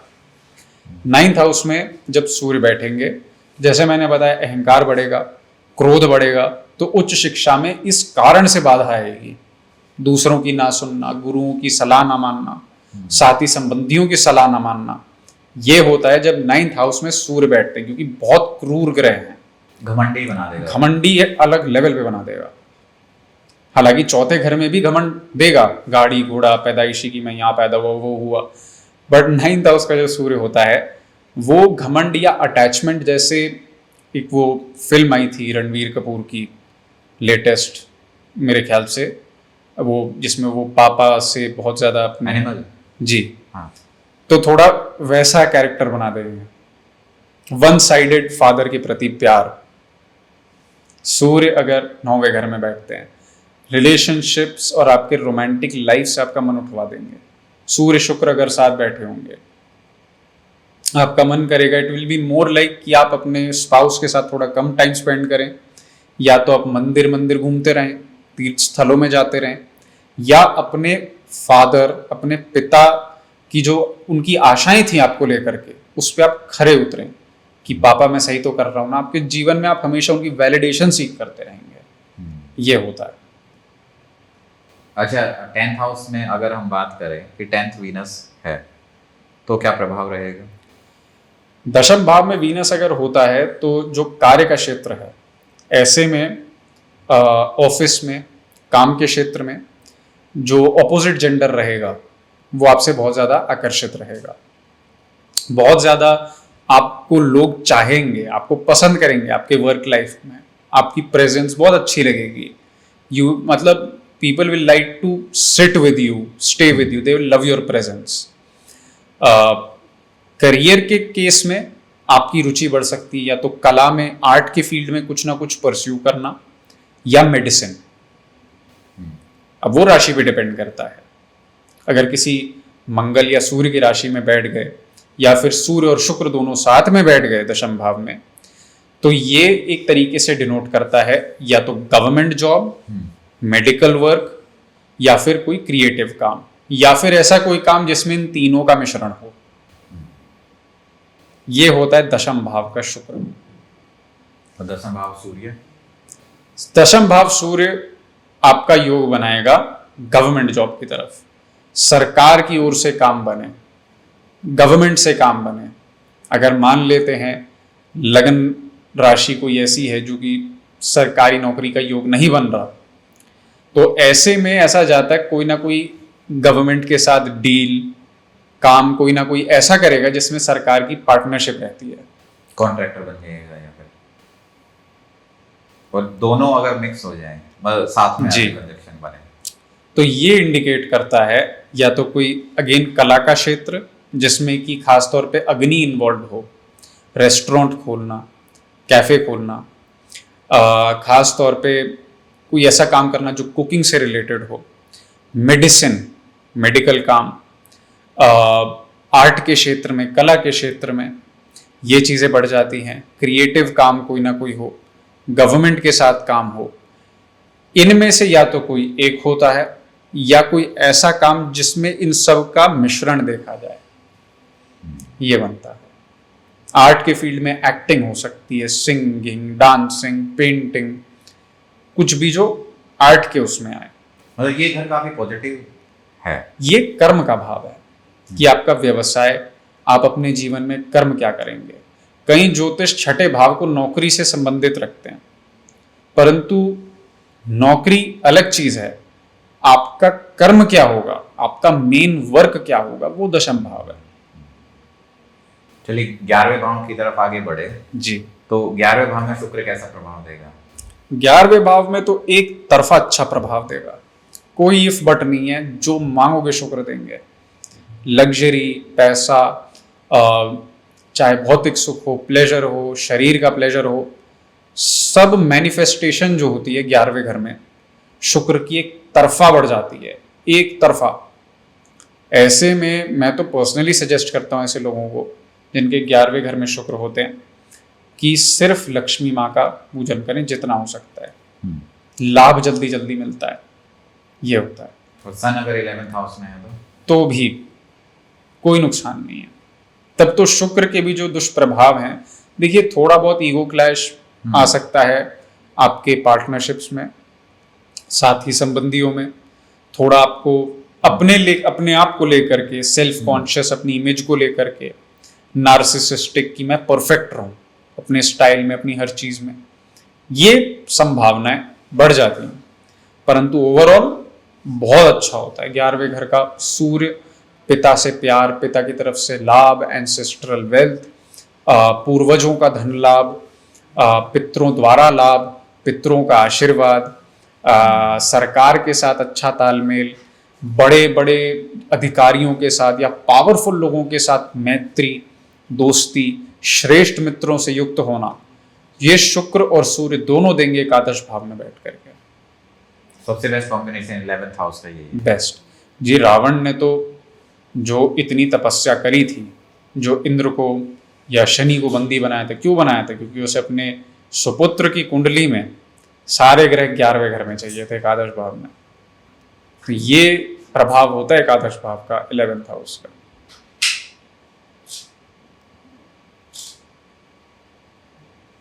ओके।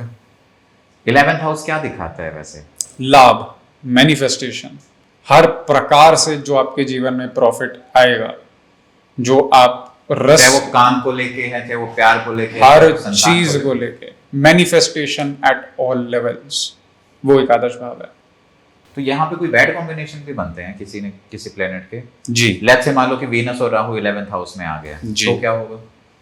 डिजायर, वही मैंने कहा था, जैसे मैंने बताया कि संतुष्टि नहीं मिलेगी। फिर राहु, संतुष्टि नहीं मिलेगी। हाँ। लाभ जो भी आएगा, जो भी आपके साथ अच्छी चीजें होगी, आपको उसमें कमी लगेगी। मिलेगा सब कुछ, लेकिन संतुष्टि नहीं मिलेगी। राहु अच्छा बैठता है यहाँ पे, बट जो थोड़ा बहुत अगर किसी ने क्रैक कर लिया कि मुझे अपनी बुद्धि को कंट्रोल में रखना है, तो वो पकड़ लेगा।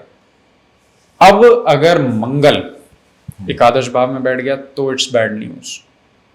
वो थोड़ा डिले लाएगा, एंगर इश्यूज देगा, चिड़चिड़ापन देगा, पेशेंस खत्म करेगा, अपने काम को लेकर के कि हाँ मेरे को अगर कोई चीज़ चाहिए तो मुझे उसके लिए पेशेंट भी रहना है, वो चीज़ मंगल खत्म कर देगा। केतु 11वें घर में बैठ जाए काफ़ी मनहूस माना जाता है, काफ़ी बुरा माना जाता है, अननेसेसरी डिले, बाधाएं लाता है। राहु कुछ ग्रहों के साथ, शुक्र के साथ लग्जरी दे देंगे, सब दे देंगे। राहु बेसिकली अगर देने पे आए तो बहुत कुछ दे सकता है। केतु ऐसा ग्रह है कि केतु सिर्फ और सिर्फ बाधाएं देता है, सिर्फ और सिर्फ डिटैचमेंट देगा। केतु का एम जो है वो है आपको ये बताना कि हमारे ये कपड़े, हमारा ये शरीर, हमारी ये चमड़ी, चाहे वो हमारा बंगला हो, गाड़ी हो, पैसा हो, that is not our soul. हमारी आत्मा अलग है। आत्मा का सुख, नाड़ियों का जागृत होना, ये केतु है कि तुम अपने आप को अंदर से जानो। जी। केतु इतना पावरफुल है कि जो नक्षत्रों का क्रम चलता है, अश्विनी, भरणी, कृतिका, रोहिणी, मृगशिरा, आर्द्रा, पुनर्वसु, इसमें सबसे पहले केतु आता है।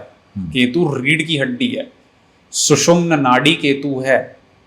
कोई भी सिद्धि, कोई भी तांत्रिक साधना, किसी भी प्रकार की सिद्धि हो, चेटी, नेटी, भूतनी, पिशाचनी, योगिनी, मोहिनी, चाहे वो उच्च कोटि की सिद्धियां हो, माताओं की, शक्ति की, शिव की, बिना सुषुम्न नाड़ी के जागृत किए नहीं हो सकती।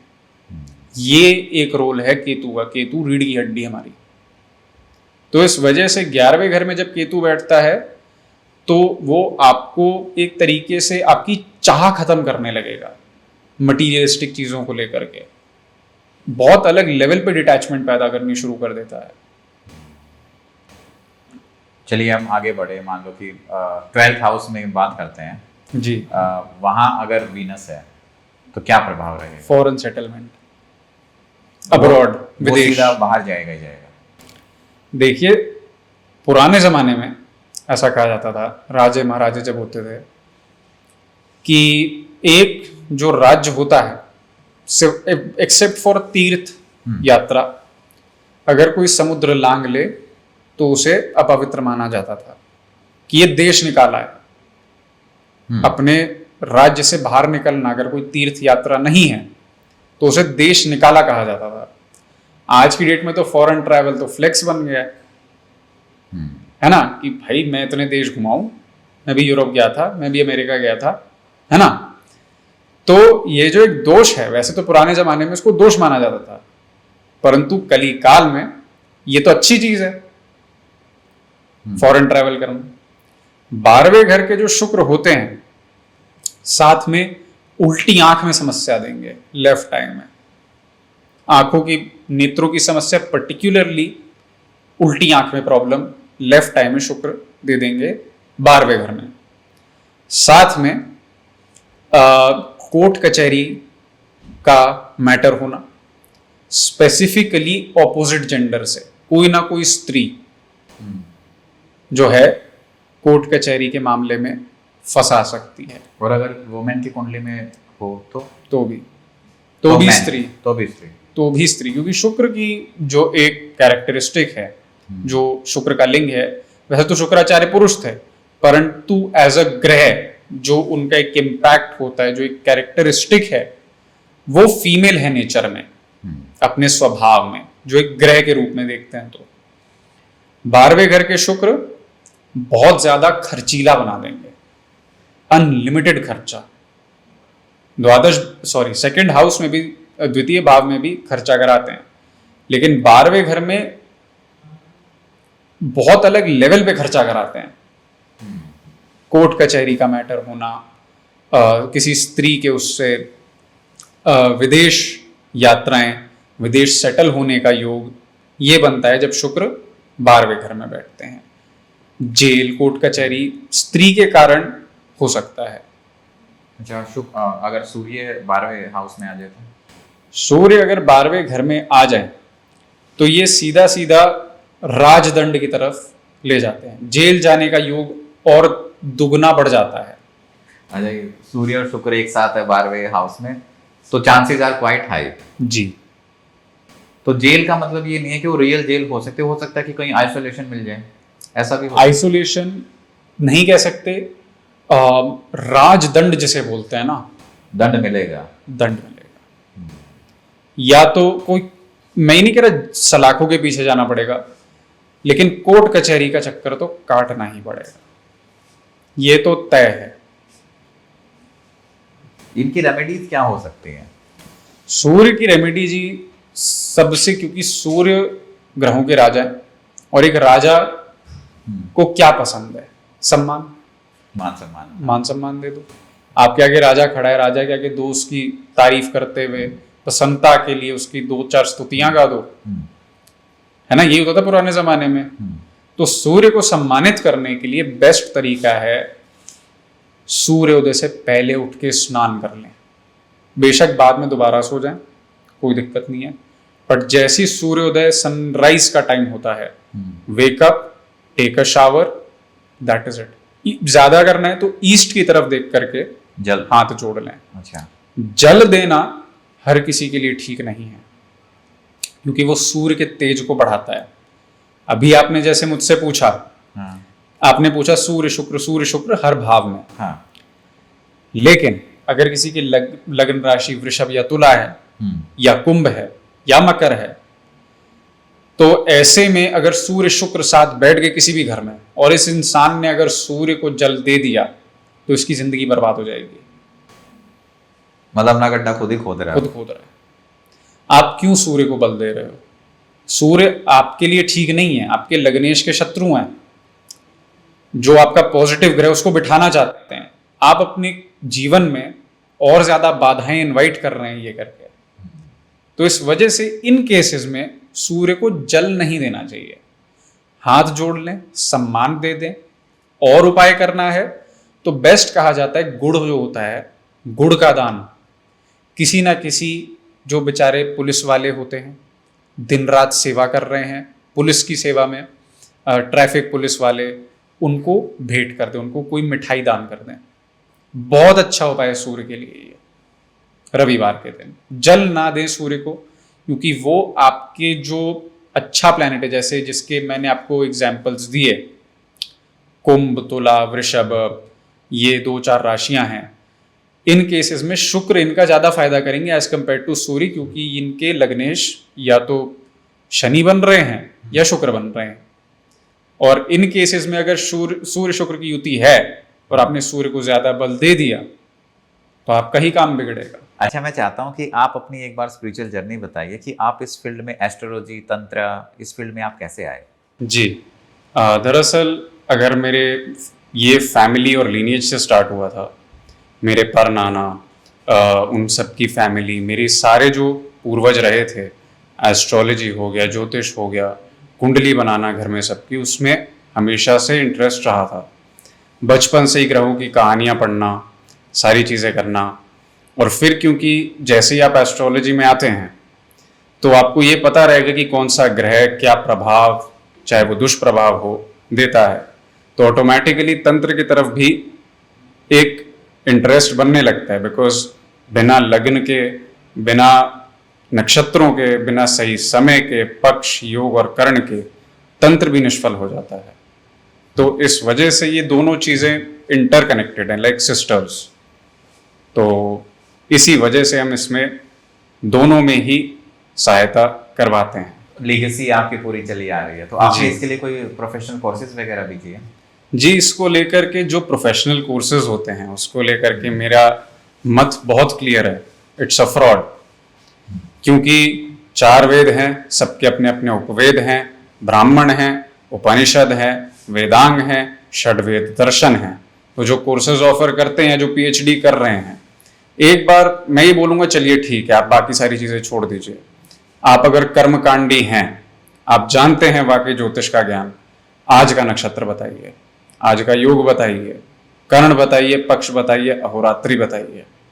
जब तक कि हमारी शाखा निर्धारित नहीं रहेगी, जमदाग्नि, भारद्वाज, गौतम, अत्रि, वशिष्ठ, कश्यप, पराशर, अगस्त्य, या फिर कई केसेस में तो ऋषि दुर्वासा की भी शाखा आ जाती है।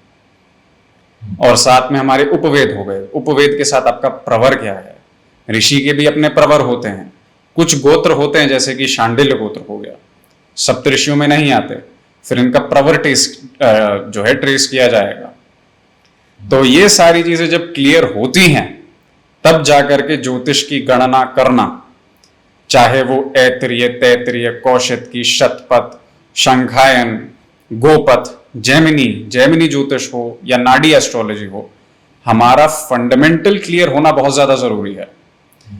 What I am trying to say is, अगर कोई ये बोलता है कि I am just an astrologer, मैं पूजा पाठ नहीं करवाता, बॉस, ज्योतिष वेदांग है।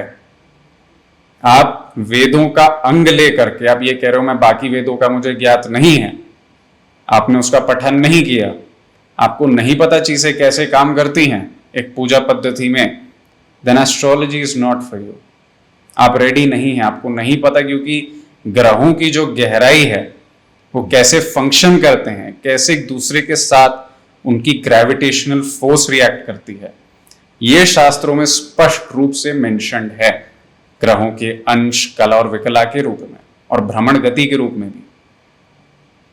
तो जैसे आप बोले हो कि प्रोफेशनल कोर्सेज नहीं करने चाहिए, यूजलेस, बट बहुत सारे ऐसे इंस्टीट्यूट्स हैं जैसे भारतीय विद्या भवन दिल्ली में है, जो 3-3 साल के कोर्सेज कराते हैं जी, ठीक है, क्या ये सही है? मूर्खता है। तो आज में ज्योतिष कैसे सीखे? जी, अगर आपका कुल नहीं है, सबसे पहली बात, ज्योतिष में, अब हो सकता है ये बात थोड़ी कंट्रोवर्शियल रहे, एक ढंग का ज्योतिष एक कर्मकांडी लीनिएज वाला कोई पंडित ही मिलेगा। आसपास के कोई, मैं ये खुद देख चुका हूँ, कई सारे प्लेटफॉर्म्स हैं, मैं ऑनलाइन प्लेटफॉर्म्स हैं। If an astrologer asks you more than your birth details, place of birth, time of birth and your date of birth, इन तीनों चीजों के अलावा अगर कोई ज्योतिष आपसे कुछ और पूछ रहा है, फ्रॉड है। उन्हें आपको बताना चाहिए ये ठीक है, लेकिन बिना टाइम के तो सॉफ्टवेयर भी कुंडली जनरेट नहीं कर सकता। जी, समय इसलिए आवश्यक है क्योंकि सूर्य और चंद्र के जो स्टेजेस होते हैं वो कुछ समय तक चेंज होते रहते हैं, इष्ट काल बदलता है, फेजेस, और कैसे हमारे मृत्युलोक में, इस भूगोल में, पृथ्वी पे उसकी छाया बढ़ती है, किस एंगल से पड़ रही है, वो जन्म को बहुत प्रभावित करेगा। तो मतलब एक एस्ट्रोलॉजर को टाइम और डेट ऑफ बर्थ ये तो पूछना चाहिए ना? 2 घंटे, जी बिल्कुल पूछना चाहिए। इसके अलावा कुछ पूछे तो फ्रॉड है, फिर वो मतलब एक स्कैम मान लीजिए उसको आप, बिकॉज उनको कुछ पता है नहीं, क्या बताएंगे। अब जैसे एग्जाम्पल के रूप में मैं आपको बताता हूं, मैंने किसी की कुंडली देखी थी जिनके शुक्र अस्त थे।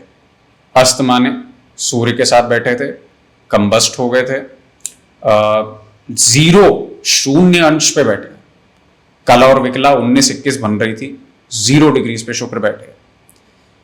उनकी कुंडली उन्होंने बताया, जब भी उन्होंने किसी को दिखाई तो लोगों ने कहा कि आपके जीवन में आपके शुक्र खराब हैं, आपके शुक्र का दोष है, कोई ना कोई उल्टे इफेक्ट्स आपको शुक्र के मिलेंगे। मैंने कहा भाई साहब, आप एक सिद्धांत ये देखिए, कोई भी ग्रह अगर अस्त हो जाता है, जैमिनी ज्योतिष के अनुसार वो आपका दर कारक हो जाता है। दाराकारक या दरकारक? दर कारक होता है the planet responsible for your relationships, आपके स्पाउस के साथ, आपके पार्टनर के साथ। किसी का दर कारक अगर शुक्र हो जाए तो और क्या चाहिए? शुक्र तो आइडियल है दर कारक होने के लिए। आपकी स्पाउस के साथ आपका जो रिलेशनशिप है वो तो जो ग्रह निर्धारित करता है, जिसको रिस्पॉन्सिबिलिटी, दैट इज वीनस, वो शुक्र है, पहली बात। दूसरी बात, सूर्य के साथ जब शुक्र बैठते हैं तो राजलक्ष्मी योग बनाते हैं। शुक्र किसी भी ग्रह के साथ बैठेगा तो अपने अपने रूप से लक्ष्मी योग अवश्य बनाएगा। हाँ, उतार चढ़ाव होंगे, स्वाभाविक है, क्योंकि शुक्र और सूर्य शत्रु ग्रह दोनों एक दूसरे को बहुत शत्रु मानते हैं। नेगेटिव इफेक्ट्स तो रहते ही हैं, किसका जीवन है।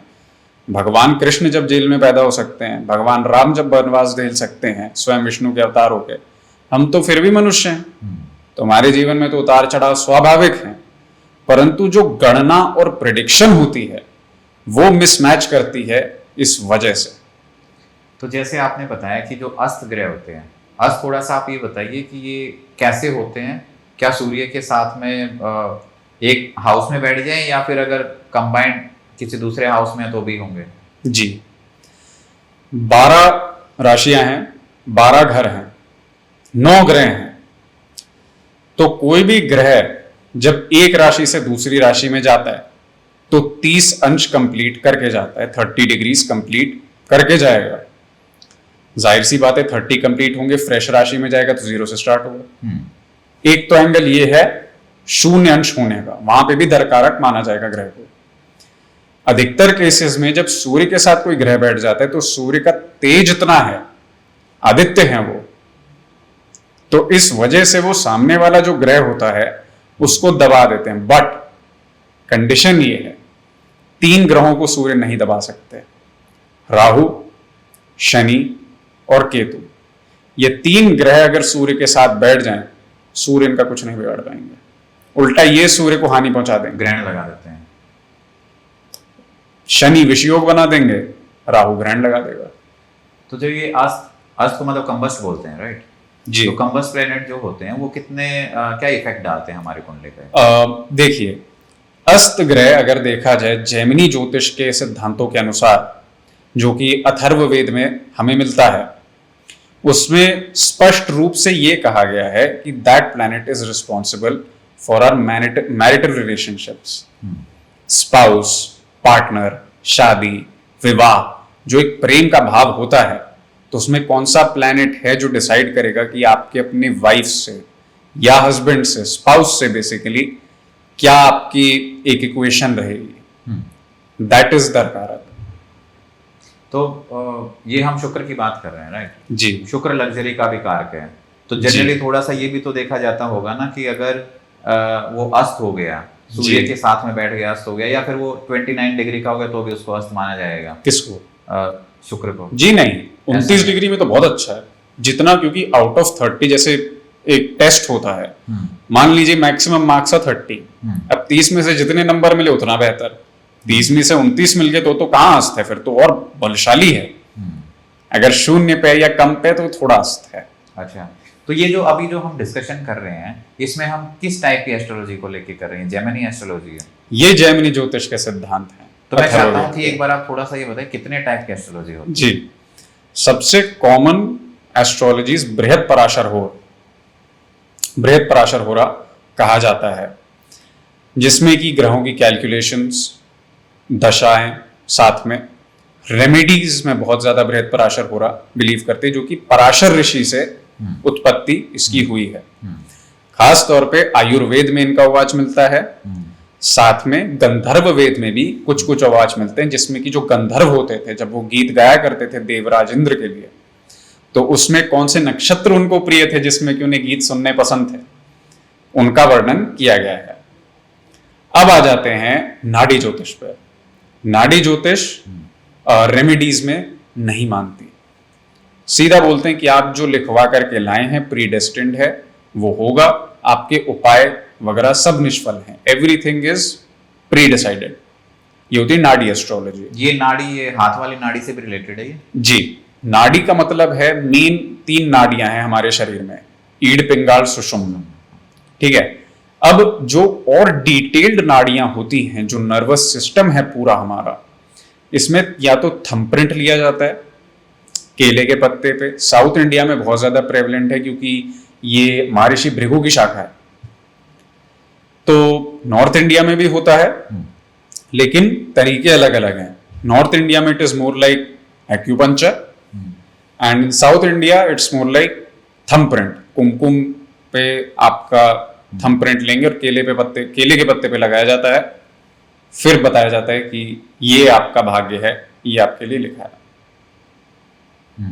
इसके अलावा जी, इसके अलावा हर ऋषि ने, for the matter of fact, 7 के 7 ऋषियों ने अपने अपनी एक गणना, अपना अपना एक तरीका बताया है ग्रहों के कैलकुलेशंस का, लेकिन जो सबसे ज्यादा मेन स्ट्रीम है जो फॉलो करे जाते हैं वो या तो वशिष्ठ प्रवर के भी करे जाते हैं, भृगु प्रवर के जिसमें कि नाड़ी एस्ट्रोलॉजी आ गई, भारद्वाज और अंग ऋषि जो प्रवर बनते हैं हमारे पराशर ऋषि के, तो वहां से वही लीनिएज चलती आती है। उवाच सबके हैं, सबकी अपनी अपनी इंटरप्रिटेशंस और अपने अपना एक मेथड है ग्रहों को कैलकुलेट करने का, तो वहां से हमें पता चलता है कि अलग स्कूल्स हैं एस्ट्रोलॉजी के, मेजर माइनर डिफरेंसेस हैं। जैसे कि जैमिनी ज्योतिष के सिद्धांत अभी हम डिस्कस कर रहे थे। जैसे अब अगर हम बात करें तो एक तो नाड़ी एस्ट्रोलॉजी हो गया, एक जी। ग्रह पाराशर हो गया जी एक जैमिनी एस्ट्रोलॉजी हो गई। जी, इन तीन के अलावा भी कोई होते हैं? मैंने आपको जैसे बताया 7 ऋषि हैं, हाँ, सबका अपना वर्जन एस्ट्रोलॉजी का, अच्छा, सबका। बट वो थोड़ा मेन स्ट्रीम कम है। बट जनरली क्या फॉलो किया जाता है? पराशर। पराशर फॉलो। पराशर। अच्छा। जैमिनी ज्योतिष थोड़ा कम फॉलो किया जाता है, उसके कुछ सिद्धांत अडाप्ट किए जाते हैं, और उसका कारण ये है क्योंकि जैमिनी ज्योतिष में राहु केतु को ग्रह कंसिडर नहीं किया गया। हालांकि मैं व्यक्तिगत रूप से ऐसा मानता हूं दैट हर इंसान के जीवन में, क्योंकि ये छाया ग्रह हैं, तामसिक कलयुगी प्रवृत्ति के हैं, नॉर्थ और साउथ लूनर नोड्स हैं, सूर्य चंद्र की छायाएं हैं जो कि हमारे एक्सिस पे बनती हैं नॉर्थ साउथ पोल पे, उसे राहु केतु कंसिडर किया जाता है, छाया है। तो ये हमारे जीवन में बहुत अच्छे तरीके से प्रभाव तो डालती ही डालती है, because they are magnetic poles north और साउथ में। तो एक पूरे जो हमारे भूगोल की अरिथमेटिक है, जैसे वो रोटेट कर रहा है, जिस गति से वो भ्रमण करता है, उसमें राहु केतु का यानी कि एक्सिस पॉइंट्स का एक बखूबी रोल अच्छे से रहता है। तो एक वेस्टर्न एस्ट्रोलॉजी भी होती है जी, वो क्या जैमिनी एस्ट्रोलॉजी से रिलेटेड है या वो पूरी डिफरेंट है? वो जी देखिए, एक पोप हुआ करते थे, pope Gregory the fourth, Latin Catholic church के, ये उनके द्वारा इजाद किया हुआ कैलेंडर है जो हम आज फॉलो करते हैं, जनवरी फरवरी दिसंबर जो भी है। तो वो महीनों के हिसाब से, मंथ के हिसाब से देखते हैं। हमारा लूनर कैलेंडर है, चंद्र के पक्षों पे चलता है। जैसे आज चतुर्थी है, पंचमी स्टार्ट हो गई है कृष्ण पक्ष की, भाद्रपद चल रहा है, और अश्विन मास का पूर्णिमांत है।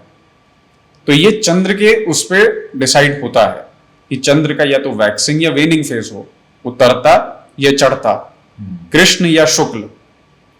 जो वेस्टर्न है वो सोलर पे ज्यादा मानते हैं, दिन के उस पे। जो हमारी एस्ट्रोलॉजी है, कोई बात माने ना माने, हाँ, सूर्य उदय और सूर्य अस्त का जो समय बहुत इंपॉर्टेंट है हमारे लिए भी, क्योंकि वो सूर्य का स्पष्ट मान तय करेगा। बट नक्षत्रों की कैलकुलेशन, तिथि की कैलकुलेशन चंद्र से ही देखी जाती है। अच्छा, तो जैसे हमने एक पहले बात की थी कि वेदांग मतलब एस्ट्रोलॉजी का ही एक पार्ट है, कि जो लोग बोलते हैं ना कि वेदांग मतलब मैं सिर्फ एस्ट्रोलॉजर हूँ, मुझे एस्ट्रोलॉजी पता है, लेकिन मैं कर्मकांड या वो सारी चीजें नहीं जानता। तो वेस्टर्न एस्ट्रोलॉजी में कैसे वो क्या वो भी चीजें करते हैं? पूजा पाठ से सटीकता उनकी थोड़ी कम है वेस्टर्न एस्ट्रोलॉजी की, क्योंकि वो टाइम ऑफ बर्थ नहीं मांगते, वो आवश्यक उतना नहीं रहता। आज की डेट में ग्लोबलाइजेशन बढ़ गई, तो थोड़े सिद्धांत यहाँ से वैदिक के उठा लिए, और उसको जैसे योगा के साथ हो रहा है, योगा का वेस्टर्नाइजेशन हो रहा है। राइट। आसनों के इंग्लिश नाम हो गए, उनसे मंत्र माइनस हो गए। There is Christian yoga, there is Islamic yoga, but मूल तो एक ही योग है। योग, करेक्ट है ना?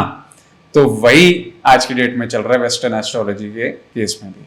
अच्छा, उम्मीद करते हैं दोस्तों ये जानकारी अच्छी लगी होगी। हमने डिटेल में बात की कि शुक्र अलग अलग भाव में किस तरीके से फल देगा, क्या क्या कैरेक्टरिस्टिक है, सन और वीनस का जो कंजक्शन है वो किस तरीके से अलग अलग भाव में अपने परिणाम देगा, किस तरीके से उसकी रेमेडीज करके हम अपना बचाव कर सकते हैं। अगर आपको वीडियो अच्छी लगे तो आप हमें कमेंट्स में ज़रूर बताइएगा, और कुछ सजेशंस हैं तो वो भी आप कमेंट में बताइएगा, ताकि उसको हम अगले पॉडकास्ट में कवर कर सकें। तब तक के लिए बने रहिए हमारे साथ। धन्यवाद।